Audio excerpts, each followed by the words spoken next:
मैं स्वास्थ्य गुदौलिया आपका हार्दिक स्वागत करता हूं। क्योंकि मेरे पास बहुत से स्टूडेंटों का, मेरे साथियों का, मेरे जूनियर्स का लगातार कमेंट्स आ रहे हैं कि सर आप एक स्कोप के बारे में बताइए कि आफ्टर बीएचएमएस क्या स्कोप है और होम्योपैथी में क्या स्कोप है, क्या जॉब्स के बारे में क्या इंफॉर्मेशन है। तो मैंने सोचा एक वीडियो ही बना ली जाए इससे बढ़िया।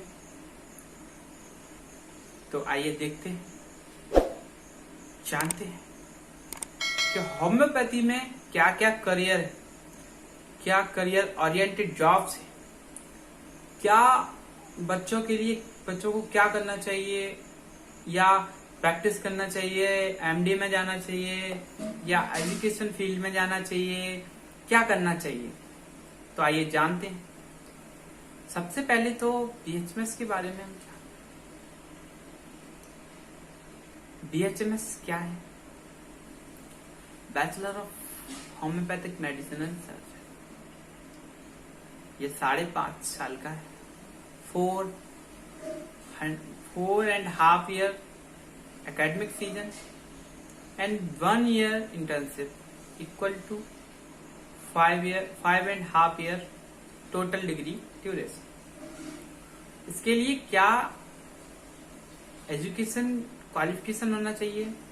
स्टूडेंट कम से कम 10+2 PCB physics, chemistry and biology qualified होना चाहिए विथ मिनिमम 55% मार्क्स। तो ये तो क्वालिफिकेशन। अब इसके लिए क्या, किसके थ्रू इसमें एडमिशन होगा? तो इसके लिए नीट का एग्जाम होता है। नीट का फॉर्म भरिए, नीट का एग्जाम दीजिए, इसके बाद बीएचएमएस सिलेक्ट कीजिए और कॉलेज में एडमिशन लीजिए। कॉलेजेस की इंफॉर्मेशन के लिए सीसीएच की साइट पे जाइए। सारे कॉलेज का नाम, उनमें कितनी सीट्स हैं, ये सारी क्वारीज आपको वह मिल जाएंगी। CCH, central council of homeopathy.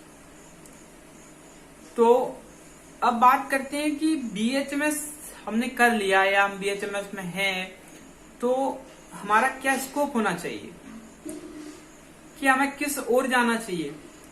सबसे पहले तो मेन बेसिक होता है कि हमें प्रैक्टिस की कोशिश में लग जाना चाहिए। पहला पॉइंट,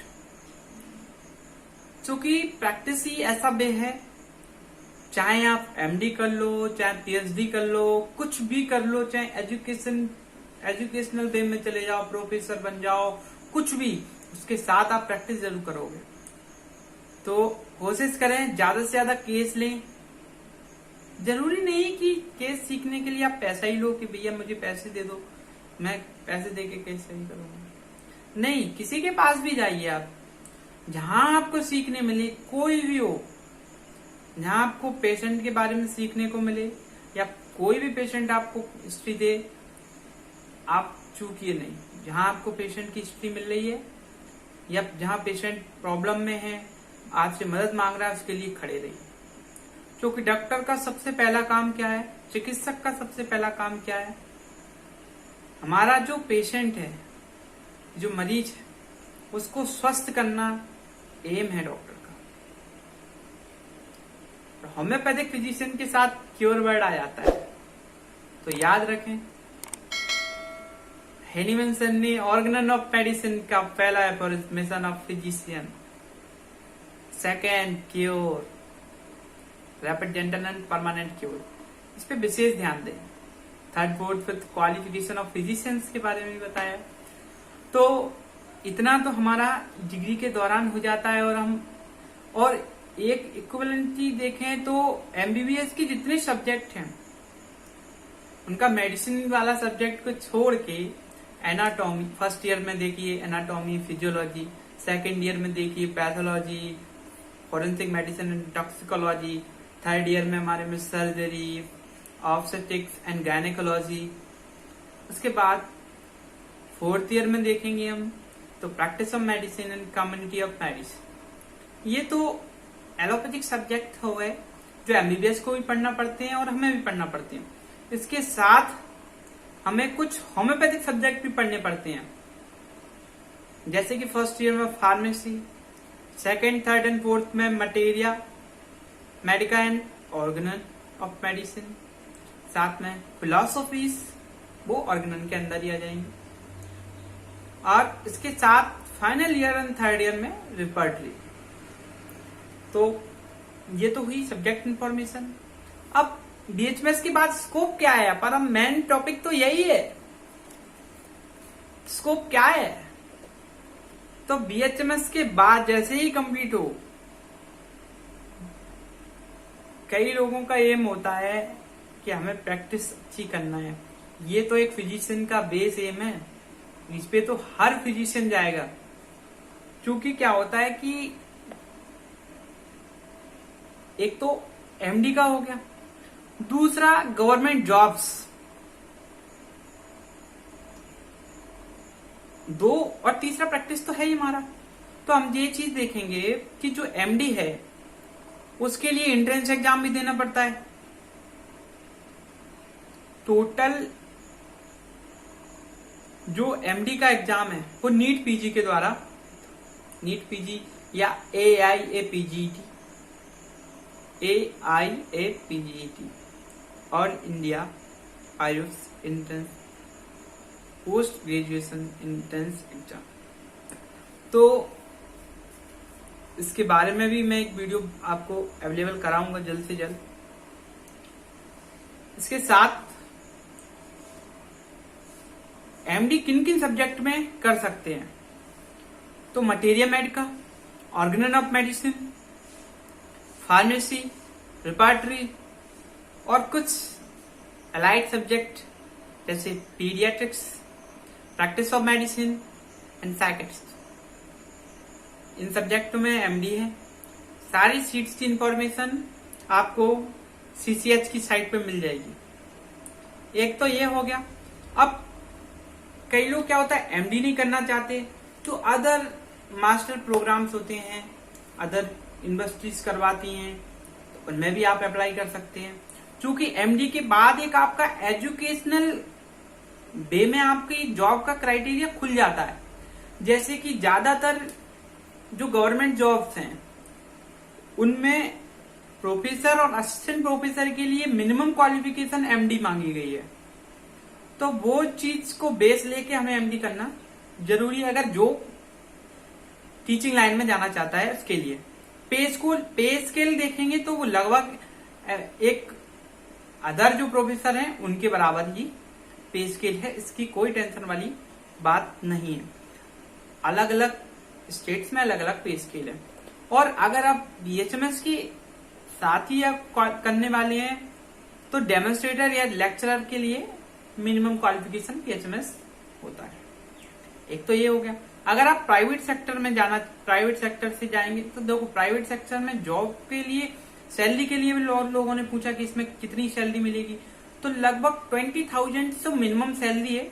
उसके बाद 20,000 के बाद लगभग 1.5 लाख तक सैलरी, जैसा आप इंस्टीट्यूशन को दोगे उसके आधार पर इंस्टीट्यूशन आपको सैलरी देगा। ये बेस्ट डिमांड है। और एमडी करना एक बेस्ट है। आप एमडी कर रहे हैं तो एमडी करने के साथ साथ आप अपनी प्रैक्टिस भी कर सकते हैं, क्योंकि एमडी करने के बाद आप मान लो प्रोफेसर बन गए या आपने कॉलेज ज्वाइन कर लिया, तो उसके साथ आप अपना प्रैक्टिस जमा सकते हैं। जहां आप रहिए वहां प्रैक्टिस करिए, कोई बड़ा इशू नहीं है। इसके लिए जैसे ही आपका बीएचएमएस कंप्लीट हो आप स्टेट से रजिस्ट्रेशन करा सकते हैं। स्टेट से रजिस्ट्रेशन कराएंगे तो आप उस स्टेट में, जिस स्टेट के आप निवासी हो, उस स्टेट में कहीं भी प्रैक्टिस कर सकते हो। अब एक और होता है रजिस्ट्रेशन, वो सेंट्रल से होता है, तो आप पूरे देश में कहीं भी प्रैक्टिस कर सकते हो, कोई रोक टोक नहीं है। एक तो ये हो गया एमडी वाला। अब कुछ लोग एमडी से भी आगे करना चाहते हैं, तो एमडी से आगे आजकल पीएचडी होने लगी है, तो आप पीएचडी करिए। Different institute of India PhD कराती हैं, तो आप पीएचडी करिए। टेस्ट दीजिए, उसका क्वालिफाई हुई है और पीएचडी करिए। अब रिसर्च वर्क के लिए होम्योपैथिक रिसर्च ऑफिसर के लिए जगह निकलती है, उसके लिए भी आप अप्लाई कर सकते हैं। CCRS निकालता है, central council of research in homeopathy, वो निकालता है, तो उसमें आप अप्लाई कीजिए। जॉब सैलरी की कोई बेस नहीं है, सैलरी लगभग इक्विवेलेंट मिलती है MBBS के। तो एक तो ये हो गया। चूंकि अगर आप बड़े लेवल पे या बड़े कोई शहर पे प्रैक्टिस कर रहे हैं, जैसे कि हमारा MP स्टेट है, तो भोपाल है या ग्वालियर है या इंदौर है या और अदर स्टेट, दिल्ली है, मुंबई है, बड़े बड़े सिटियों में आप प्रैक्टिस कर रहे हैं, तो यहाँ पे क्या है, MD की बहुत वैल्यू है। तो आप MD हैं तो पेशेंट आपके पास आएगा, तो ये होता है कि उससे ये आपका एक वैल्यू बनती है, यार MD है तो कुछ तो नॉलेज होगी, कुछ अच्छा ही जानता होगा, इतनी मेहनत की है इसने, तो उससे आपका एक क्राइटेरिया भी जमता है और आप बेस्ट सुटेबल उसके सामने दिखते हो। इसके बाद ये तो हो गया, दूसरा रिसर्च वर्क हो ही गया हमारा। तीसरा क्या है, अभी एक आयुष ने एक बिल पास किया है, उस बिल में किसके बारे में बात की है, हर PSC पे प्राइमरी हेल्थ सेंटर और कम्युनिटी हेल्थ सेंटर पे एक आयुर्वेदिक और एक होम्योपैथिक फिजिशियन या डॉक्टर रहेगा। तो ये गवर्नमेंट जॉब की बहुत बड़ी अपॉर्चुनिटी पूरे इंडिया में निकली हुई है, इसका फायदा आने वाली जनरेशन को भी मिलेगा। क्योंकि PSC, UPSC, MO के एग्जाम आते हैं, उनमें आप अप्लाई कीजिए, उनमें जॉब लीजिए। सेंट्रल वाले UPSC निकालते हैं और स्टेट बोर्ड PSC निकालता ही है। जैसे कि कुछ NRHM रूरल हेल्थ के थ्रू निकलता है, राष्ट्रीय बाल स्वास्थ्य के थ्रू निकलता है, तो उनके थ्रू भी गवर्नमेंट जॉब देती है। संविदा भर्ती के थ्रू निकलता है, उनमें भी आप अप्लाई कर सकते हो। पे स्केल लगभग जो संविदा का होता है वो NRHM में मिलता है, संविदा के पे स्केल से। संविदा के बाद PSC का पे स्केल लगभग इक्विवेलेंट होता है MBBS के पे स्केल से, तो कोई टेंशन नहीं लेना है, पे स्केल अच्छा रहेगा। गवर्नमेंट जॉब में पे स्केल की कोई टेंशन नहीं। प्राइवेट सेक्टर में आप जितना काम करेंगे आपका पे स्केल उतना अच्छा होगा। तो और एक क्या होता है कि कुछ हमने देखा है, कुछ हमारे आयुर्वेदिक या होम्योपैथिक जो फिजिशियंस हैं वो हॉस्पिटल में जॉब करने के लिए बड़े बेचैन रहते हैं। मेरा एक कहना है कि आप होम्योपैथी में तो अपनी पैथी को स्ट्रॉन्ग कीजिए, अपनी पैथी को लाके खड़ा कीजिए, अपने नाम को आगे बढ़ाइए, बेस्ट सिचुएशन है। लेकिन एक कोर्स चलता है, उसके थ्रू आप जॉब कर सकते हो। कौन सा? Master in public health. अभी भारत में कुछ समय पहले केवल MBBS ही, एलोपैथिक फिजिशियन ही इसको करने के लिए अप्लाइड थे, लेकिन कुछ सालों से कुछ प्राइवेट यूनिवर्सिटीज में ये आया है। इसके बाद आप MBA कर लें तो हॉस्पिटल मैनेजमेंट के डायरेक्टर हो गए, पूरा हॉस्पिटल मैनेजमेंट आप संभाल सकते हैं। मास्टर इन पब्लिक हेल्थ कर ले तो आपका पे स्केल बड़ा अच्छा हो जाएगा, प्राइवेट सेक्टर में बेस्ट है अगर आप हॉस्पिटलाइजेशन में जाना चाहते हैं तो। नहीं तो MD कीजिए, PhD कीजिए, रिसर्च वर्क कीजिए। रिसर्च के लिए किसी को कोई रोक टोक नहीं है। CCRS के रूल्स पढ़िए, रिसर्च कीजिए, स्कॉलरशिप क्राइटेरिया चलते हैं, स्कॉलरशिप के लिए अप्लाई कीजिए, अपना बेस्ट दीजिए, होम्योपैथी को आगे बढ़ाइए। कॉलेज की लिस्ट आपको CCRS पे मिल जाएंगी, CCH की साइट पे मिल जाएंगी। रिसर्च वर्क की लिस्ट आपको, या रिसर्च कैसे क्या करते हैं, इसका क्राइटेरिया, इसके रूल्स एंड रेगुलेशन CCRS पे मिल जाएंगे। और आपको कोई भी क्वेरी हो कमेंट बॉक्स में कमेंट कर सकते हो। धन्यवाद। आशा करता हूँ आपकी जो क्वेरीज थी वो मैंने आपको बता दी, या मेरे से कोई गलती हुई हो, भूल हुई हो तो आप उसको कमेंट सेक्शन में कमेंट कर सकते हैं। मैं आपकी उसको क्लियर कर दूंगा। धन्यवाद।